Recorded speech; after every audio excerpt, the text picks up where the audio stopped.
Halo, Kami dari kelompok dari 1. Saya Lucy. Saya akan menjelaskan mengenai sewa atau leasing. Saya Yana Yulianto akan menjelaskan mengenai imbalan kerja dan ekuitas saham. Dan saya Somantri, saya akan menjelaskan tentang laba dividen dan sekuritas. Saksikan video kami berikut ini. Hai semua, mari kita belajar mengenai sewa yang ada di dalam akuntansi keuangan. Yuk kita lihat di bawah ini. Apa itu sewa?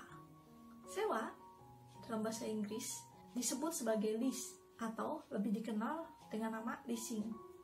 Menurut PSK 30, sewa adalah suatu perjanjian di mana lessor memberikan kepada lessee hak untuk menggunakan suatu aset selama periode waktu yang disepakati. Sebagai imbalannya, lessee melakukan pembayaran atau serangkaian pembayaran kepada lessor. Gambarannya saya berikan dalam slide berikut ini. Lessor, pemberi sewa seperti bank, perusahaan captive leasing, pihak independen. Mereka ini menyiapkan aset, menyediakan aset atau mempunyai aset seperti gedung, apartemen, ruko, pesawat terbang, tanah, lahan, alat berat, alat-alat konstruksi, mesin pabrik, bis, mesin fotokopi, laptop, office furniture, handphone. Semua ini adalah aset yang disewakan kepada lessee. Penyewa membutuhkan aset untuk disewa seperti apa. Lalu, di dalam jangka waktu tertentu, sesuai dengan di dalam perjanjiannya, lessee pada periode tertentu membayarkan sejumlah uang kepada lessor. Seperti ini gambarannya. Menurut Kieso dan kawan-kawan di tahun 2014, menjelaskan mengenai keunggulan sewa. Ada 6 yang ditulis di dalam buku tersebut. Yang pertama, pendanaan pembiayaan 100% dengan tingkat bunga tetap. Maksudnya adalah dibandingkan dia meminjam uang di bank. Biasanya di bank kalau pinjam uang untuk beli suatu aset hanya diberikan plafon 80%. Jadi si peminjam harus menyediakan 20%-nya lagi sendiri. Kemudian yang kedua, perlindungan terhadap keusangan. Apa maksudnya? Jadi penyewa mempunyai opsi untuk mengganti dengan alat, dengan teknologi yang lebih baru, yang lebih modern. Yang ketiga adalah fleksibilitas. Fleksibilitas yang dimaksud di sini adalah lessee mempunyai banyak pilihan, jangka waktu untuk meminjam, jumlah kreditnya berapa, dan lessor bisa menyediakan semuanya sesuai dengan permintaan daripada si lessee. Yang keempat adalah pendanaan pembiayaan lebih murah dengan bunga rendah. Leasing rata-rata bunganya lebih rendah dibandingkan kita pinjam di bank, di mana bunga di bank itu biasanya fluktuatif atau lebih tinggi.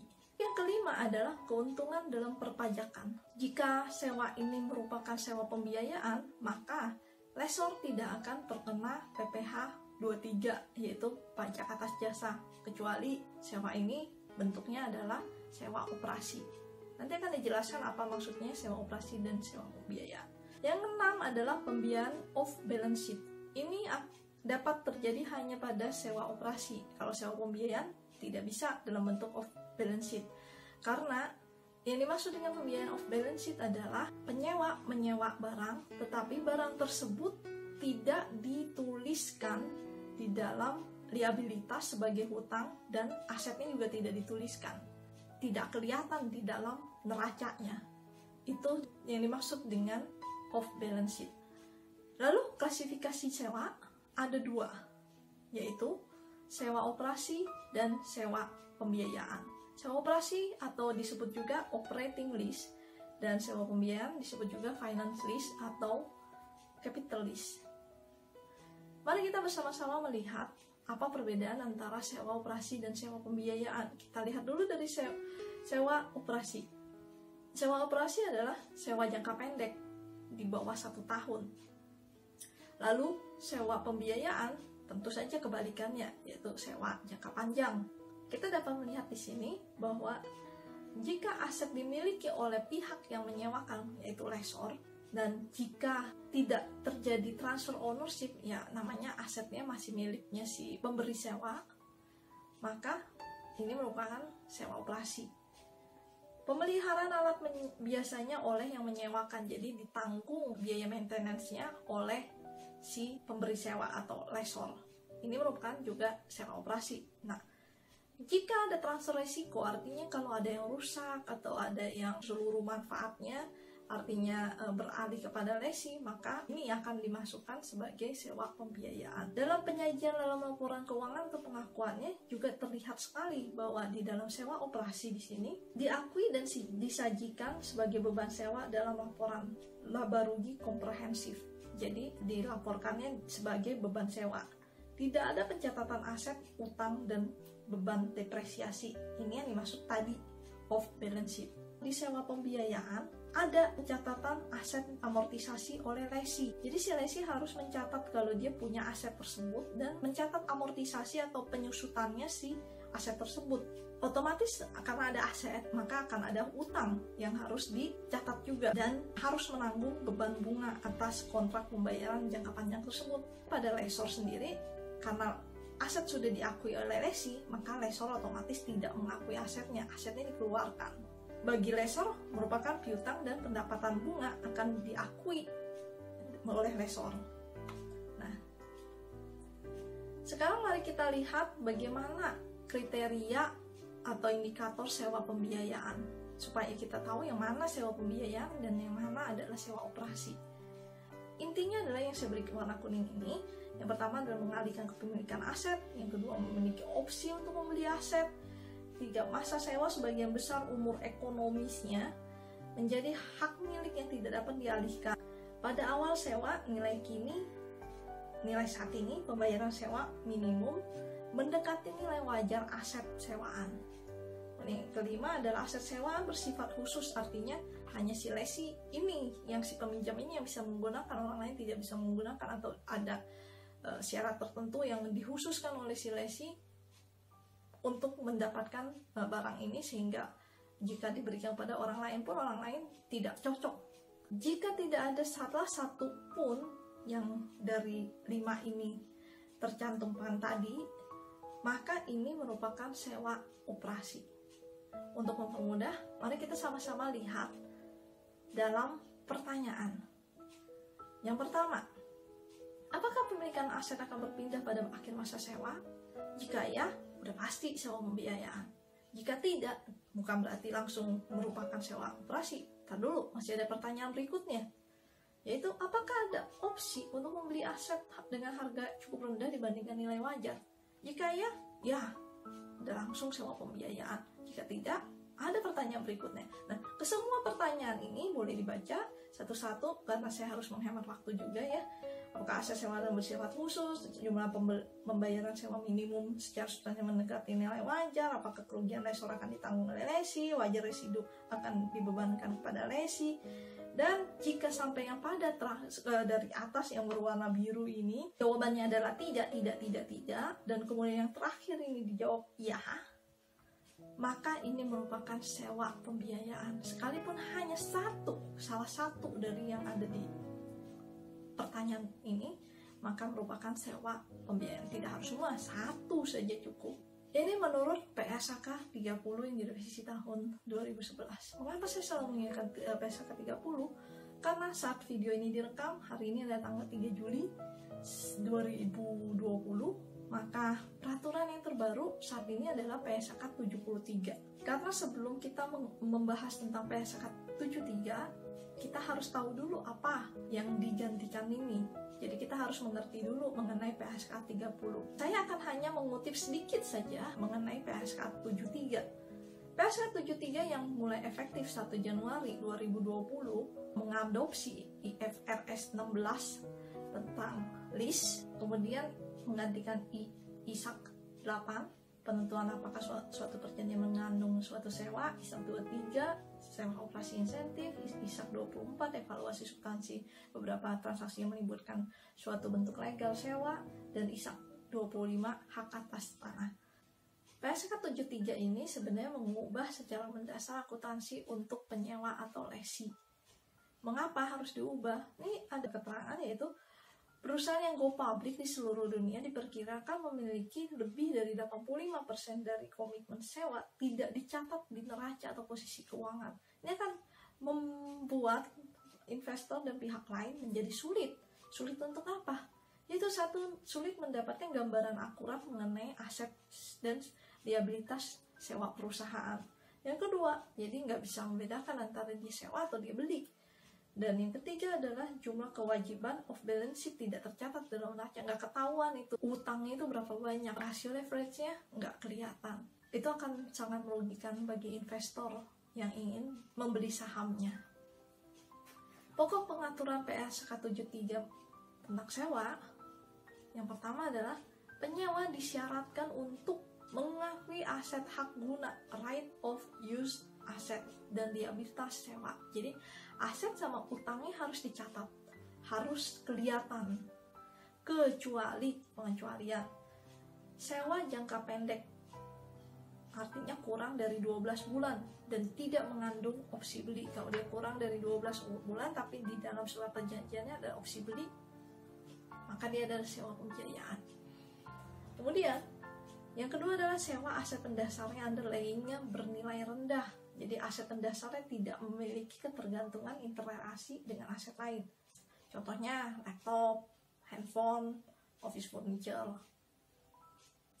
Kemudian bagi pemberi sewa adalah mengklasifikasikan sewanya sebagai sewa operasi atau sewa pembiayaan dan mencatat kedua jenis tersebut secara berbeda. Jadi ada klasifikasi khusus yang dibuat oleh si pemberi sewa itu sendiri. Ini tentang PSK 73 yang menggantikan tadi PSK 30. Saya akan langsung masuk ke dalam contoh saja supaya lebih mudah mengerti mengenai sewa operasi maupun sewa pembiayaan. Misalnya, di dalam contoh yang saya buat ini, saya dengan sengaja tidak menulis nama asetnya. Jadi asetnya itu bisa berupa apapun, mesin fotokopi, handphone, laptop, bangunan, lahan, dan seperti yang tadi sudah disebutkan, untuk membuat perbandingan antara sewa operasi dan sewa pembiayaan bagi lessor dan lessee. Keterangan dalam contoh ini adalah 1. Entitas melakukan leasing tanggal 1 Januari 2019. Yang kedua, masa manfaat aset 5 tahun. Aset didepresiasi 5 tahun dengan metode garis lurus tanpa residu. Jadi tidak ada nilai residu, ya langsung habis asetnya. Kemudian yang ketiga adalah sewa merupakan bentuk kontrak yang dapat dibatalkan dengan jangka waktu 5 tahun. Kontrak tahunan yang dibayarkan setiap awal tahun 3.597. Bunga 10% per tahun. Yang pertama harus kita lakukan adalah menghitung nilai kapitalisasi. Jadi kalau cicilannya tiap tahun, mulai dari awal tahun tanggal 1 Januari kita harus mencicil sebesar 3.597 dikali 5 kali, ya kan, dengan bunga 10%, maka aset tersebut diperkirakan berapa. Nah, kita akan menggunakan rumus anuitas of due seperti ini. Saya udah buatkan di bawah ini. Sewa per bulannya kali 1 min 1, silakan baca sendiri dan ikuti aja rumusnya. Hasil akhirnya akan diketemukan bahwa nilainya adalah 15.000, sebenarnya 14.000 sekian, 9999, sekian, dan dibulatkan. Lalu kita buatkan tabelnya. Pokok awal tahun di tahun 2019 itu 15.000. Karena dibayar di awal tahun, jadi otomatis belum ada bunganya. Jadi begitu pinjam sudah ada pembayaran. Maka aset dikurangin pembayarannya 11.403. Utang akhir tahun merupakan pokok awal utang di tahun berikutnya. Cicilannya sama 3.597 semua. Lalu kemudian bagian bunga ini didapatkan adalah 10% dari pokok awalnya, dan sedangkan pokok ini adalah cicilannya 3.597 dikurangi dengan bunga, dan hasilnya seperti ini tabelnya. Maka mari kita bersama-sama lihat jurnal pada lessee atau penyewa. Yang pertama, operating lease atau sewa operasi. Pencatatannya adalah setiap tanggal dibayar, yaitu tanggal 1 Januari. Setiap awal tahun tersebut, dia akan mencatatnya langsung beban sewa pada kas. Sederhana, dengan nilai 3.597. Tidak perlu pusing yang lainnya. Oke, tapi kalau di dalam sewa pembiayaan, maka seperti yang tadi dibilang bahwa aset beralih kepada lessee, maka dia harus mengakui aset tersebut. Saya tulis sebagai aset sewa pembiayaan pada utang sewa pembiayaan, atau aset leasing pada utang leasing juga bisa, atau aset sewa pada utang sewa sebesar 15.000. Kemudian saat membayar, Kalau di operating list tadi hanya beban sewa pada kas. Kalau ini adalah mengurangi utang sewanya, utang sewa pada kas. Pada akhir tahun, biasanya pada tutup buku, akan ada jurnal penyesuaian. Jurnal penyesuaiannya adalah beban bunga pada utang bunga. Ya, ini 1140. Lalu kemudian pokoknya ada 2457. Oke. Sesuai dengan yang tadi ya. Tapi ini pada saat pembayarannya. Sedangkan pada akhir tahun juga harus dicatat penyesuaian untuk penyusutannya atau amortisasinya atas aset tersebut, yaitu nilai asetnya 15.000 karena tidak ada nilai residu, maka langsung dibagi 5 tahun. 15.000 bagi 5 tahun yaitu 3.000. Jadi beban penyusutan pada akumulasi penyusutan. Pada tanggal 1 Januari, jurnal utang bunga ini dibayarkan dan juga bayar cicilan utang sewa pembiayaannya. Seperti ini jurnalnya. Sedangkan pada jurnal pada lessor atau pemberi sewa, untuk operating list yang di lesi adalah dia beban sewa pada kas, maka di lessor adalah kas pada pendapatan sewa dengan nilai yang sama 3597. Bedanya adalah saat ini lessor harus mencatat beban penyusutan dari aset karena asetnya masih miliknya si lessor. Jadi dia harus mencatat beban penyusutan pada akumulasi penyusutan sebesar 3.000. Sewa pembiayaan, dia akan mencatat piutang sewa pembiayaan pada aset. Asetnya ini yang disewakan kepada lessor karena mesti dikeluarkan. Karena dia sudah tidak perlu lagi mengakui penyusutannya, sudah diberikan kepada lesi sebesar 15.000. Dan pada saat menerima pembayaran, maka dia akan mencatat kas pada piutang sewa. Sama di akhir periode, maka dia akan mengakui piutang bunga pada pendapatan bunga atau pendapatan leasing. Lalu pada tanggal 1 Januari, pada saat penerimaan uangnya, pembayarannya, maka dia catat kas terima uang sebesar 3.597 pada piutang sewa dan piutang bunga yang sudah disesuaikan. Berikut ini adalah perbandingan antara sewa operasi dan sewa pembiayaan. Kita bisa lihat sama-sama perbandingannya dari tahun 2019 sampai tahun 2023, 5 tahun, dan sewa operasi dia cukup mencatat beban sewa pada kas atau kas pada pendapatan sewa dengan nilai yang sama, totalnya sebesar segini, 17.985, sedangkan di sewa pembiayaan, bunga dan pokok dari MLP. MLP adalah minimum lease payment. Maka bunga tambah depresiasi sama dengan totalnya, dan totalnya ternyata sama nilainya sewa operasi dan sewa pembiayaan. Kali ini kita akan menggunakan sebuah contoh sewa pembiayaan dengan nilai residu. Dengan nilai residu ada dua jenis, yang satu adalah dijamin dan yang satu lagi tidak dijamin. Dengan contoh yang sama dengan tadi, bedanya hanya tambah nilai residu 2.000, yang lainnya semua sama ya, kontraknya 3597, 5 tahun dan segala macam semua sama. Maka kita akan menghitung. Yang pertama, nilai kapitalisasi dari aset tersebut jika tidak ada nilai residu, tentu saja adalah 15.000 sama dengan tadi ya, dengan menggunakan rumus anuitas. Kemudian present value, kita harus mencari nilai saat ini untuk residunya. Nilai residu 2.000 ini tentu saja yang dimaksud adalah nanti akhir tahun kelima nilai aset ini pada akhirnya akan menjadi hanya senilai 2.000, diperkirakan senilai 2.000.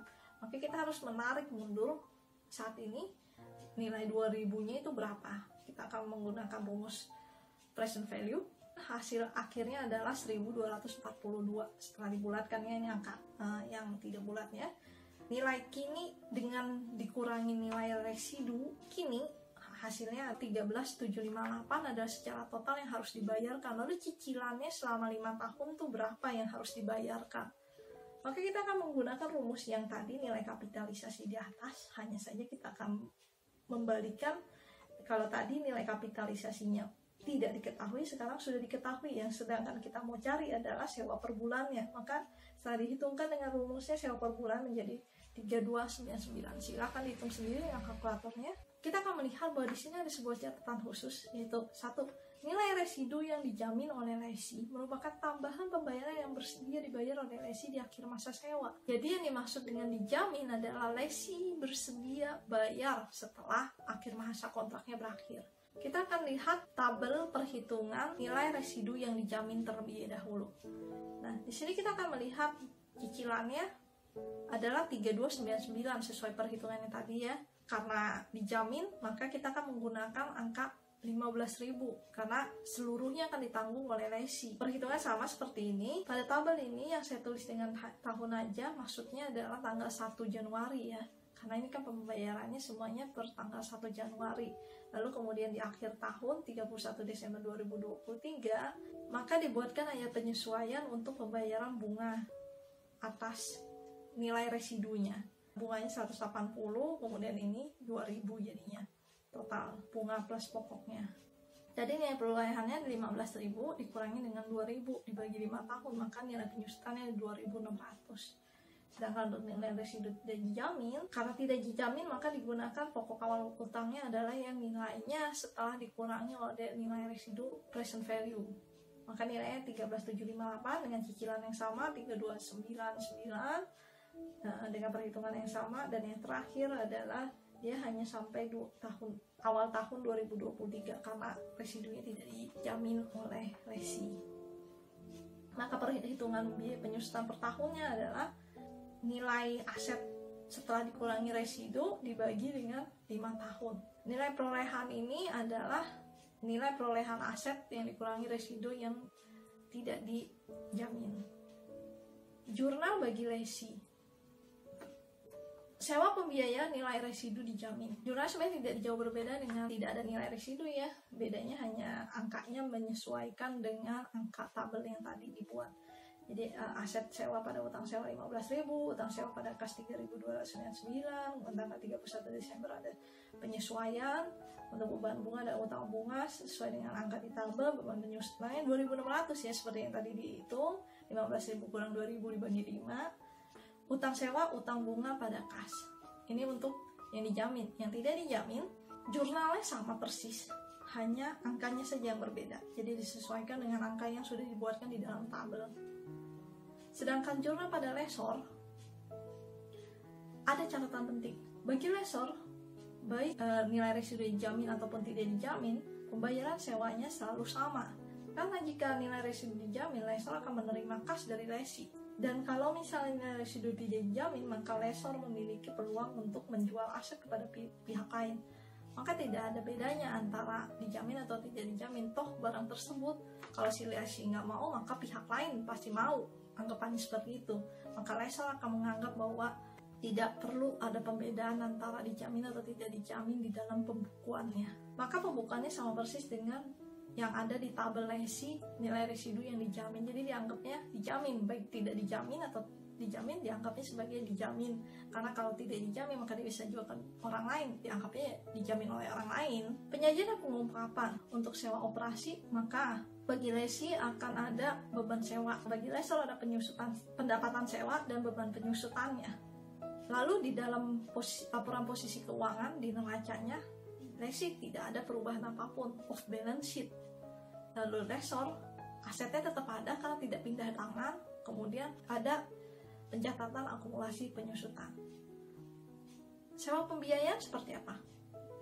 Pada laporan posisi keuangan atau neraca sewa pembiayaan bagi lesi, ada utang sewa yang diakui di dalam liabilitas jangka panjang dan jangka pendek. Jika kurang dari 1 tahun maka masuknya jangka pendek, dipindahkan dalam jangka pendek. Untuk awal ya biasanya dimasukkan sebagai liabilitas jangka panjang, utang sewanya. Kemudian utang bunga ada liabilitas jangka pendek, aset sewa dimasukkan ke dalam aset tetap atau aset, ada akumulasi penyusutan yang mengikuti aset sewanya. Kemudian bagi lesor ada piutang sewa yang masuk dalam aset panjang, kemudian ada piutang bunga, dan asetnya otomatis dipindahkan kepada piutang sewa tentu saja menjadi hilang atau berkurang ya. Kemudian pada laporan laba ruginya, lesi akan mencatat beban bunga dan juga ada pencatatan beban penyusutan di dalam laporan keuangan komprehensifnya. Kemudian pada lesor ada pendapatan bunga atau pendapatan lesi. Demikian penjelasan mengenai sewa. Terima kasih. Imbalan kerja. Dalam PSAK nomor 24 tentang imbalan kerja disinggung mengenai imbalan kerja jangka pendek, imbalan pasca kerja, imbalan kerja jangka panjang lain, dan juga pesangon. Untuk imbalan kerja jangka pendek sendiri terdiri dari upah, gaji, iuran jaminan sosial, cuti tahunan berbayar, cuti sakit berbayar, bagi laba, bonus, dan imbalan non-moneter. Maksudnya adalah imbalan yang diharapkan akan diselesaikan seluruhnya sebelum 12 bulan setelah akhir periode pelaporan tahunan saat pekerja memberikan jasa. Dalam paragraf 11 PSAK nomor 24, ketika pekerja telah memberikan jasanya kepada entitas dalam suatu periode akuntansi, entitas harus mengakui jumlah tidak terdiskonto dari imbalan kerja jangka pendek yang diharapkan akan dibayar sebagai imbalan atas jasa tersebut. Imbalan tersebut diakui sebagai liabilitas, yaitu beban akrual, setelah dikurangi jumlah yang telah dibayar. Jika jumlah yang telah dibayar melebihi jumlah yang tidak didiskonto dari imbalan tersebut, maka entitas mengakui kelebihan tersebut sebagai aset, yaitu beban dibayar di muka. Dengan catatan selama pembayaran tersebut akan menimbulkan pengurangan pembayaran di masa depan atau pengembalian kas. Imbalan juga dapat diakui sebagai beban, kecuali jika SAK mensyaratkan atau mengizinkan imbalan tersebut termasuk dalam biaya perolehan aset. Entitas juga harus mengakui biaya yang diperkirakan atas imbalan kerja jangka pendek dalam bentuk cuti berbayar, seperti yang diatur pada paragraf 11. Dalam hal cuti berbayar yang diakumulasi, entitas mengakui pada saat kerja memberikan jasa yang menambahkan hak atas cuti berbayar di masa depan. Dalam hal cuti berbayar tidak dapat diakumulasi, entitas mengakui pada saat cuti tersebut terjadi. Entitas mengakui biaya yang diperkirakan atas pembayaran bagi laba dan bonus yang diatur di paragraf 11 jika dan hanya jika entitas memiliki kewajiban hukum dan kewajiban konstruktif kini atas pembayaran beban tersebut sebagai akibat dari peristiwa di masa lalu, dan juga kewajiban tersebut dapat diestimasi secara andal. Kewajiban ini timbul jika dan hanya jika entitas tidak memiliki alternatif realistis lain kecuali melakukan pembayaran. Imbalan pasca kerja. Dalam imbalan pasca kerja sendiri, terdapat program imbalan pasti dan juga program iuran pasti. Perbedaan antara program imbalan pasti dengan program iuran pasti adalah, dalam program iuran pasti, kewajiban hukum atau kewajiban konstruktif entitas terbatas pada jumlah yang disepakati sebagai iuran pada dana. Dengan demikian, jumlah imbalan pasca kerja yang diterima pekerja ditentukan berdasarkan jumlah iuran yang dibayarkan entitas dan mungkin juga oleh pekerja kepada program iuran pasti pasca kerja atau perusahaan asuransi, ditambah dengan hasil investasi dari hasil iuran tersebut. Akibatnya, risiko aktuarial dan risiko investasi secara substansi ditanggung oleh pekerja. Dalam program imbalan pasti, kewajiban entitas adalah menyediakan imbalan yang dijanjikan kepada pekerja saat ini maupun mantan pekerja, sehingga risiko aktuarial dan risiko investasi secara substansial ditanggung oleh entitas. Imbalan pasca kerja program multi pemberi kerja. Entitas dapat mengklasifikasikan program multi pemberi kerja sebagai program iuran pasti atau program imbalan pasti sesuai dengan persyaratan program tersebut. Jika entitas berpartisipasi dalam program imbalan pasti multi pemberi kerja, kecuali paragraf 34 diterapkan, maka entitas harus melaporkan bagian proporsionalnya dalam program imbalan pasti, hasil program dan biaya terkait program tersebut dengan cara yang sama dengan program imbalan pasti lain, dan juga mengungkapkan informasi yang disyaratkan. Dalam paragraf 34, ketika informasi memadai tidak tersedia dalam menerapkan akuntansi imbalan pasti untuk program imbalan pasti multi pemberi kerja, maka entitas harus mencatat program sesuai dengan peraturan di paragraf 51 dan 52 seolah-olah sebagai program iuran pasti dan mengungkapkan informasi yang disyaratkannya. Imbalan pasca kerja program jaminan sosial. Program jaminan sosial dibentuk berdasarkan peraturan perundang-undangan dan berlaku untuk seluruh entitas dan dilaksanakan oleh pemerintah pusat atau pemerintah daerah atau badan lain yang tidak dikendalikan dan dipengaruhi oleh entitas pelapor. Entitas mencatat program jaminan sosial dengan cara yang sama, seperti program multi pemberi kerja. Karakteristik program jaminan sosial dapat berupa imbalan pasti atau imbalan pasti, bergantung pada kewajiban entitas dalam program. Beberapa program jaminan sosial didanai dengan dasar pay as you go, yaitu iuran ditetapkan pada level yang diharapkan cukup untuk membayar imbalan yang disyaratkan yang jatuh tempo pada periode yang sama. Imbalan pasca kerja, imbalan yang dijamin. Entitas dapat membayar premi asuransi untuk mendanai program imbalan pasca kerja. Entitas memperlakukan program tersebut sebagai program iuran pasti, kecuali jika entitas memiliki kewajiban hukum atau kewajiban konstruksi, baik secara langsung maupun tidak langsung melalui program untuk membayar imbalan kerja langsung pada saat jatuh tempo, atau untuk membayar tambahan imbalan jika asuradur tidak membayar seluruh imbalan kerja masa depan yang timbul dari jasa pekerja, periode berjalan, dan periode sebelumnya. Jika entitas masih memiliki kewajiban hukum atau kewajiban konstruksi, maka entitas memperlakukan program tersebut sebagai program imbalan pasti. Ketika entitas mendanai kewajiban imbalan pasca kerja dengan membeli polis asuransi, di mana entitas tetap memiliki kewajiban hukum atau kewajiban konstruksi, maka pembayaran premi bukan merupakan jumlah pembayaran untuk pengaturan iuran pasti. Oleh karena itu, entitas mencatat polis asuransi yang memenuhi syarat sebagai aset program dan mengakui polis asuransi lain sebagai hak penggantian. Ketika polis asuransi atas nama peserta program tertentu atau kelompok peserta tertentu dan entitas tidak memiliki kewajiban hukum atau kewajiban konstruksi untuk menutup kerugian dari kontrak tersebut, maka entitas tidak berkewajiban untuk membayar imbalan kepada pekerja dan asuradur bertanggung jawab penuh untuk membayar imbalan tersebut. Imbalan pasca kerja program iuran pasti. Ketika pekerja telah memberikan jasa kepada entitas selama satu periode, entitas mengakui iuran terhutang kepada program iuran pasti atas jasa pekerja. Iuran tersebut diakui sebagai liabilitas, yaitu beban akrual, setelah dikurangi dengan iuran yang telah dibayar. Jika iuran yang telah dibayar tersebut melebihi iuran terhutang untuk jasa sebelum akhir periode pelaporan, maka entitas mengakui kelebihan tersebut sebagai aset, yaitu beban dibayar di muka, sepanjang kelebihan tersebut akan mengurangi pembayaran iuran masa depan atau pembayaran kembali dalam bentuk kas. Iuran tersebut dapat juga diakui sebagai beban, kecuali jika PSAK lain mensyaratkan atau mengizinkan iuran tersebut untuk dimasukkan dalam biaya perolehan aset. Ketika iuran pada program iuran pasti tidak diharapkan akan diselesaikan seluruhnya sebelum 12 bulan setelah akhir periode pelaporan tahunan saat pekerja memberikan jasanya, maka iuran tersebut didiskontokan dengan menggunakan tingkat diskonto yang telah diatur. Imbalan pasca kerja program imbalan pasti.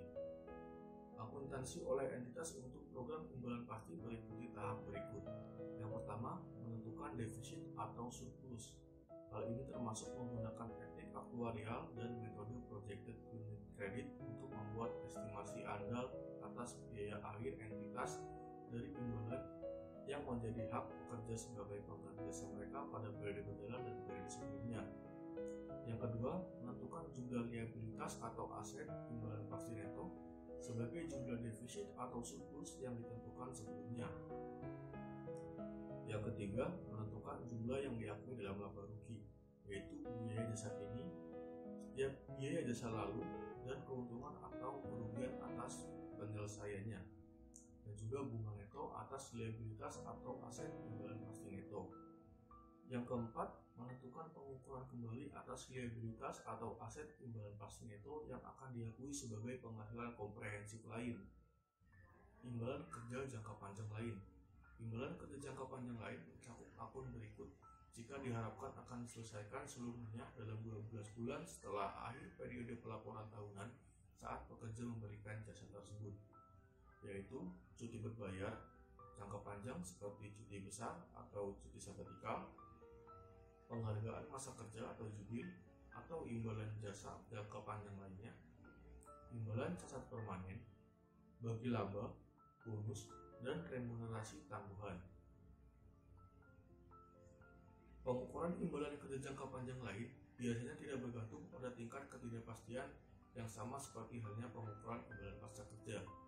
Untuk imbalan kerja jangka panjang lain, entitas mengakui total nilai neto dari jumlah berikut dalam laba rugi, kecuali jika SAK mensyaratkan atau mengizinkan jumlah tersebut untuk termasuk dalam biaya perolehan aset, yaitu biaya jasa, biaya bunga neto atas liabilitas atau aset imbal pasti neto, pengukuran kembali liabilitas atau aset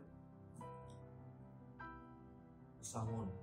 PSAK 24 tentang imbalan kerja membahas pesangon secara terpisah dari imbalan kerja lain, karena kejadian yang menimbulkan kejadian ini adalah terminasi kontrak dan bukan jasa yang telah diberikan pekerja. Pesangon dihasilkan baik dari keputusan entitas untuk memutuskan hubungan kerja atau pekerja untuk menerima tawaran imbalan dari entitas atas terminasi kontrak kerja. Entitas mengakui liabilitas dan beban pesangon pada tanggal yang lebih awal di antara ketika entitas tidak dapat lagi menarik tawaran atas imbalan tersebut dan ketika entitas mengakui biaya untuk restrukturisasi yang berada dalam ruang lingkup PSAK 57. Ekuitas saham. Dalam neraca, khususnya pada akun ekuitas, biasanya terdapat 3 pos yang selalu muncul, yaitu modal saham, tambahan modal store, dan juga laba ditahan. Ekuitas memegang saham dalam suatu perusahaan umumnya terdiri dari sejumlah besar unit atau lembar saham, di mana setiap lembar sahamnya memiliki hak keistimewaan tertentu yang dibatasi oleh ketentuan khusus pada saat saham diterbitkan.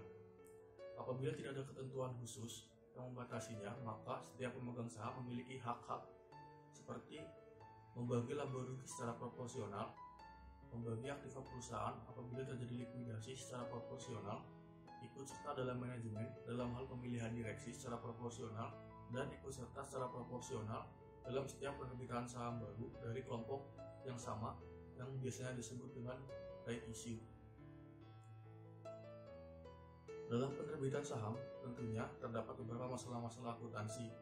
Beberapa masalah akuntansi yang biasa muncul saat penerbitan saham adalah akuntansi untuk saham yang diterbitkan dengan nilai pari. Apabila saham diterbitkan dengan nilai pari, untuk saham biasa atau saham preferen, biasanya untuk akun saham biasa atau saham preferen tersebut dikredit dan tidak terjadi nilai tambahan apapun, kecuali apabila yang diterbitkan adalah saham tambahan atau saham yang ditarik. Yang kedua, akuntansi untuk saham tanpa nilai pari. Perusahaan bisa saja menerbitkan saham tanpa nilai pari. Jika saham diterbitkan tanpa nilai pari, maka untuk perusahaan tersebut kedepannya akan mudah untuk menerbitkan saham baru atau melakukan right issue. Saham tanpa nilai pari sudah banyak diizinkan di beberapa negara. Namun, pada beberapa negara menerapkan pajak yang cukup tinggi untuk penerbitan saham tanpa nilai pari. Yang ketiga, penjualan lamsam. Untuk penjualan lamsam, jika terdapat nilai pasar yang wajar, maka dana yang dihasilkan akan dialokasikan ke pos tertentu secara proporsional. Dan apabila tidak terdapat nilai wajar, maka dana yang dihasilkan akan dialokasikan ke pos tertentu secara inkremental. Yang keempat, akuntansi untuk penerbitan saham memkas. Untuk akuntansi penerbitan saham memkas, nilai wajar saham memkas harus dicatat dan juga nilai wajar pertimbangan memkas yang diterima juga harus dicatat, tergantung mana yang lebih jelas. Yang kelima, akuntansi untuk biaya penerbitan saham. Dalam penerbitan saham, biasanya perusahaan membutuhkan perusahaan penjamin efek. Nah, dalam penerbitan saham ini, biaya penjamin efek, biaya akuntansi, biaya hukum, dan pajak harus dicatat sebagai pengurang jumlah saham yang di-store.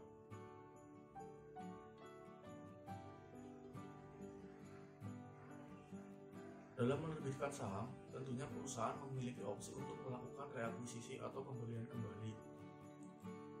Perusahaan umumnya melakukan reakuisisi atas dasar beberapa alasan, yang diantaranya dapat berupa untuk pemenuhan distribusi pajak yang efisien dari kelebihan kas kepada pemegang saham, untuk memenuhi saham dalam kontrak kompensasi saham kepada karyawan, atau memenuhi kebutuhan merger yang potensial, untuk mengurangi upaya pengambil alihan, dan juga untuk membentuk pasar bagi saham. Yang kedua, pembelian saham treasury dilakukan dengan metode nilai pari. Apabila pembelian dilakukan dengan metode nilai pari, maka semua transaksi dicatat dan dilaporkan sebagai pengurang modal saham. Untuk penjualan saham treasury dapat dilakukan dengan dua metode, yaitu saham treasury dijual di atas harga pokok. Untuk metode ini, modal di-store dikreditkan dan saham treasury didebit. Sebaliknya, jika saham treasury dijual di bawah harga pokok, maka modal di-store didebit dan saham treasury dikredit. Selain saham treasury, dikenal juga istilah saham preferen. Saham preferen adalah saham yang memiliki hak keistimewaan dibandingkan saham biasa. Saham preferen biasanya memiliki hak istimewa seperti preferensi atas dividen, preferensi atas aktiva saat likuidasi. Saham preferen dapat dikonversi menjadi saham biasa. Saham preferen dapat ditebus pada opsi perseroan, namun sayangnya untuk saham preferen tidak memiliki hak suara dalam manajemen. Dividen adalah hasil keuntungan perusahaan yang dibagikan kepada para pemegang sahamnya. Dividen terdapat 4 jenis, yaitu dividen tunai, dividen saham, dividen likuidasi, dan juga dividen properti. Beberapa perusahaan membagikan dividen kepada para pemegang sahamnya, namun tidak semua perusahaan membagikan dividen.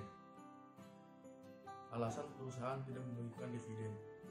Perusahaan tidak membagikan dividen biasanya karena yang pertama, perusahaan menerbitkan kontrak obligasi. Dalam hal ini, perusahaan akan menahan seluruh atau sebagian besar laba sebagai proteksi kepada para kreditornya. Yang kedua, perusahaan mungkin saja memiliki rencana ekspansi. Yang ketiga, perusahaan menginginkan pembagian dividen kepada investor secara stabil. Dalam hal ini, perusahaan akan menyimpan sebagian besar laba pada saat tahun-tahun mereka menghasilkan laba yang tinggi dan membagikan kepada investor pada saat mereka menghasilkan laba yang mengalami penurunan. Yang keempat, perusahaan mungkin saja tidak membagikan dividen karena mereka ingin melindungi dari kemungkinan kerugian, atau bisa saja mereka ingin melindungi diri dari kesalahan kalkulasi laba. Dan yang terakhir, perusahaan mungkin tidak membagikan dividen karena di beberapa negara laba yang ekuivalen dengan biaya saham treasury yang dibeli dilarang diumumkan sebagai dividen. Stock split. Manajemen dari banyak perusahaan merasa yakin bahwa untuk menjalin hubungan dengan masyarakat yang lebih baik, yaitu dengan kepemilikan yang lebih luas. Karena itu, mereka ingin memiliki harga pasar yang cukup rendah, sehingga berada dalam jangkauan kemampuan mayoritas calon investor.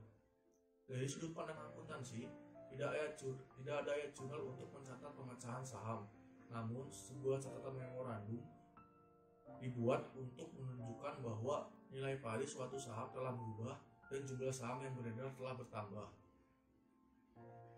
Untuk melakukan analisis saham dapat dilakukan dengan menggunakan rasio-rasio keuangan yang ada. Beberapa rasio keuangan yang umum digunakan untuk menganalisis saham adalah ROE atau Return on Equity, DPR atau Dividend Payout Ratio, dan juga Book Value atau nilai buku. Untuk memperoleh angka ROE, kita dapat membagikan laba yang dapat diatribusikan kepada entitas induk dengan ekuitas yang dapat diatribusikan kepada entitas induk, lalu dikalikan dengan 100%, maka akan diperoleh angka ROE dalam persen. Selanjutnya, untuk DPR atau Dividend Payout Ratio, kita dapat membagi jumlah dividen yang dibagikan dibagi dengan laba bersih dikalikan dengan 100%, maka kita akan memperoleh angka DPR dalam persen. Selanjutnya, untuk nilai buku atau book value, kita dapat membagi ekuitas yang dapat diatribusikan kepada entitas induk dengan jumlah saham beredar, maka kita akan mendapatkan nilai buku dari suatu saham. Tentang saldo laba, dividen, dan saham treasury. Komponen ekuitas terdiri dari saldo laba, dividen, dan saham treasury. Apa sih yang dimaksud dengan saldo laba? Saldo laba adalah jumlah yang diinvestasikan oleh pemegang saham dalam perusahaan dan jumlah yang didapatkan oleh perusahaan dalam menjalankan bisnisnya. Sedangkan dividen, apa sih yang dimaksud dengan dividen? Yaitu bagian laba yang didistribusikan kepada pemegang saham. Nah, dividen ini terbagi lagi beberapa bagian lagi ya. yaitu dividen saham, dividen properti, dividen scrip, dan dividen likuidasi. Sedangkan apa sih yang dimaksud dengan saham treasury? Nah, saham treasury ini yaitu saham perusahaan yang telah dikeluarkan oleh perusahaan dan kemudian dibeli. Pengakuan dan pengukuran ekuitas. Pengakuan dan pengukuran saldo laba meliputi elemen-elemen berikut yang dapat didebitkan atau dikreditkan ke saldo laba. Di antaranya penutupan saldo rekening ikhtisar laba rugi, kemudian distribusi kepada pemegang saham, baik yang berbentuk dividen, kas, properti, atau saham. Perubahan prinsip ekonomi, dan kemudian transaksi saham treasury. Selanjutnya, penyisian laba yang ditahan untuk tujuan-tujuan tertentu. Lalu koreksi kesalahan periode sebelumnya, dan kuasi reorganisasi.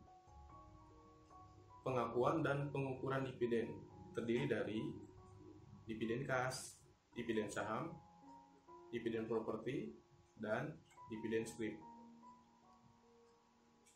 Pengakuan dan pengukuran saham treasury. Terdapat dua metode pengakuan transaksi untuk saham treasury, yaitu metode biaya, metode nilai nominal. Metode biaya itu melaporkan akun saham treasury sebagai pengurang dari ekuitas pada laporan posisi keuangan.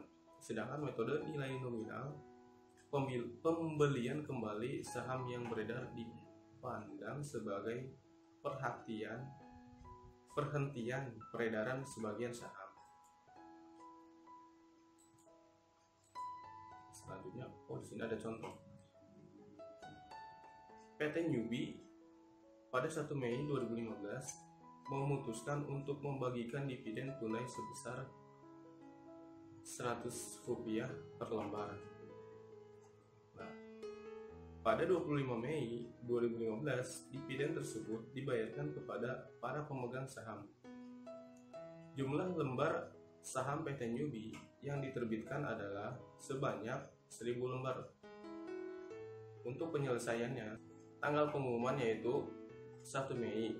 Nah, penyelesaiannya 1.000 lembar dikalikan Rp100 sama dengan 100.000. Nah, untuk laba ditahannya yaitu Rp100.000. Sedangkan hutang dividennya 100.000. Nah, tanggal pembayarannya 25 Mei. Lalu hutang dividennya Rp100.000.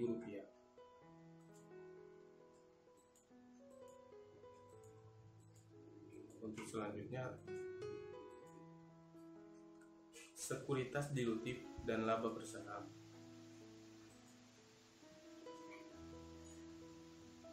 Sekuritas dilutif dan kompensasi meliputi hutang dan ekuitas, hutang konvertibel, saham hiburan konvertibel, waran saham, dan program kompensasi saham.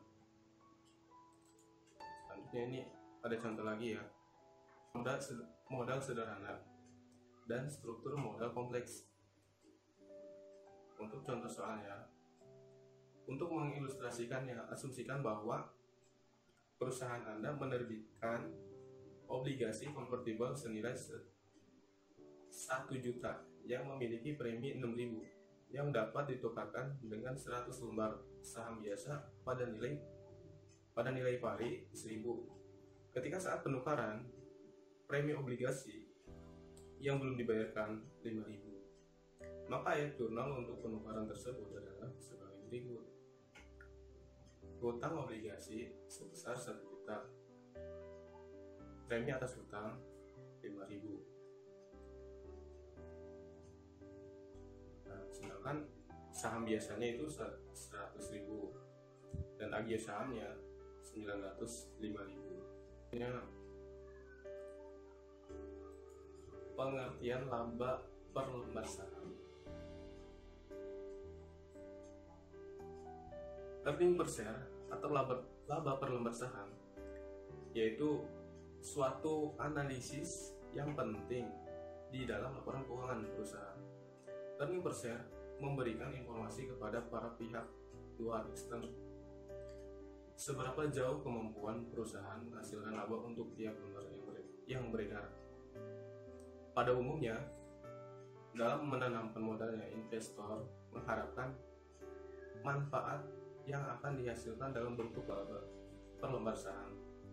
Sedangkan jumlah laba per lembar saham yang didistribusikan kepada para investor. Menanamkan modalnya, investor mengharapkan manfaat yang akan dihasilkan dalam bentuk laba per lembar saham.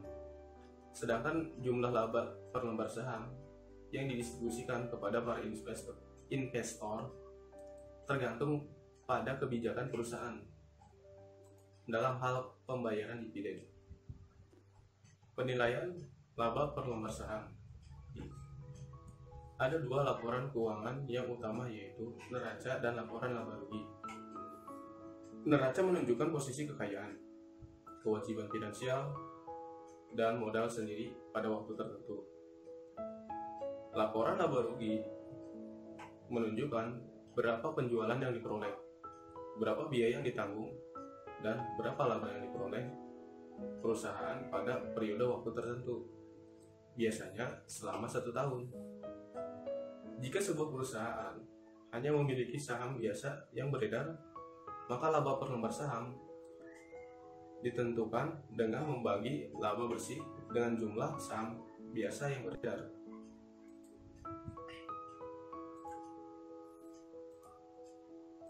Laba per saham. Perhitungan dan analisis. Laba per saham sangat banyak digunakan dalam mengevaluasi kinerja operasi dan profitabilitas suatu perusahaan. Di antaranya struktur modal sederhana dan struktur modal yang kompleks.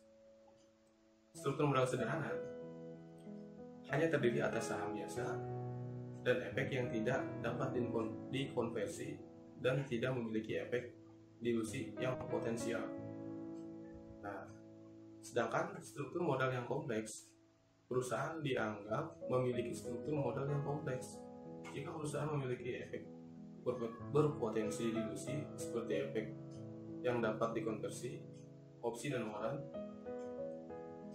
dan perjanjian pengeluaran saham sejenisnya.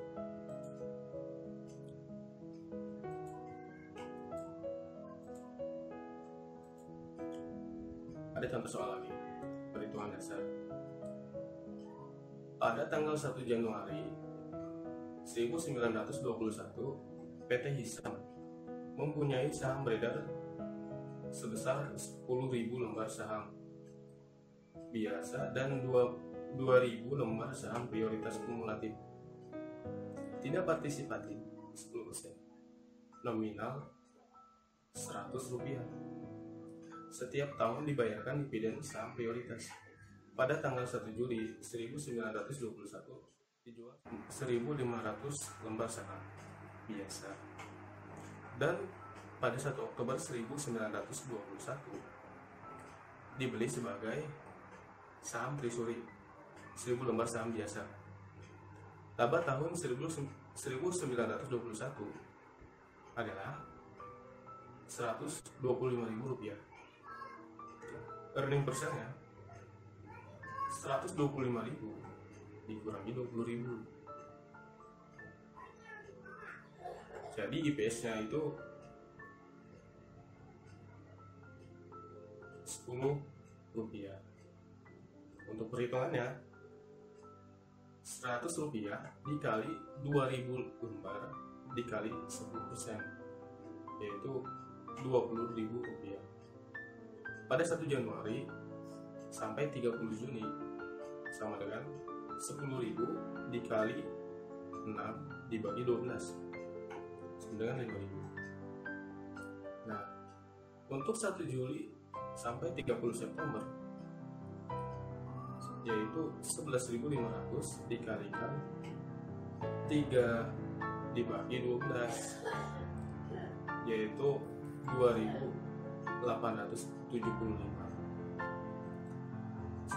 Sedangkan untuk 1 Oktober sampai 31 Desember yaitu 10.500 dikalikan 3